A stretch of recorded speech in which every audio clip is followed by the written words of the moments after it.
পরিসংখ্যান দিয়েছি, আমাদের পরিসংখ্যান দিয়েছে 517 জন মারা গেছে।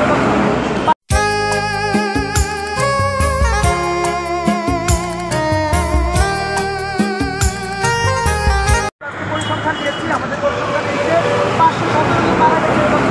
517 জন ডেঙ্গু আক্রান্ত রোগী মারা গেল, অথচ সরকারের ব্যাপারে কোনো কার্যকর পদক্ষেপ নাই। হাসপাতালে গেলে চিকিৎসার জন্য, স্বাস্থ্যের জন্য, সুচারু স্বাস্থ্যের জন্য ডাক্তার পাওয়া যায়, চিকিৎসক পাওয়া যায় না, চিকিৎসকরা ছুটিতে থাকেন। অনেক রকম অবহেলা এবং বঞ্চনার মধ্যে ডেঙ্গু আক্রান্ত রোগীরা হাসপাতালে বরিশালে গেলে বলে ঢাকায় যান, আপনার মুক্তি বলে বরিশাল, এরকম বিভিন্ন জায়গা থেকে তাদেরকে সেন্ট্রালে পাঠানো হয়। হতাশ বিভাগটি ঢাকা মেডিকেল কলেজ হাসপাতাল বলেন, আমাদের অন্যান্য হাসপাতালগুলো বলেন, কোনো হাসপাতালে রোগীরা পাচ্ছে না। এটা হচ্ছে বেসরকারি হসপিটালে তাদেরকে ভর্তি করা হচ্ছে এবং আইসিইউতে নিয়ে যাচ্ছে।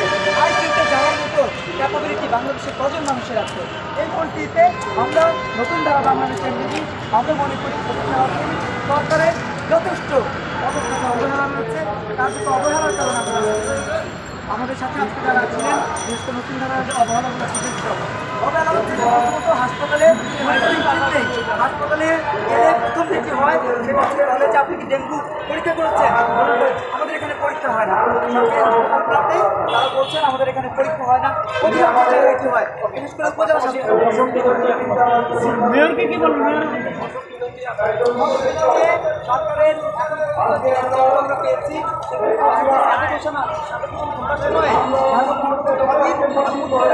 যেই ওষুধ কেনা হয়েছিল ধনের জন্য, সেই ওষুধ নিধনই দিচ্ছেন। নতুন করে তারা কোনো ওষুধ দিচ্ছেন না, নতুন করে তারা কোনো কার্যক্রম নেই, কার্যত পদক্ষেপ নেই। এমনকি মেয়র যে কার্যত পদক্ষেপ নেওয়া প্রয়োজন সেটি না নিয়ে তিনি সরকারের বিভিন্ন কথা বলছেন। তার প্রয়োজন ছিল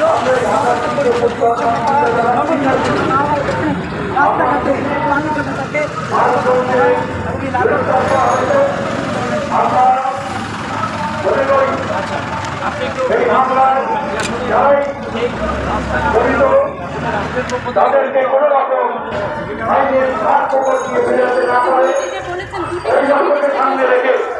আমরা আমাদের এই আন্দোলনকে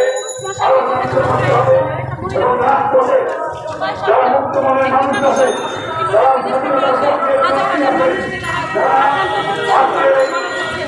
আপনাদের সাথে জড়িত তাদেরকে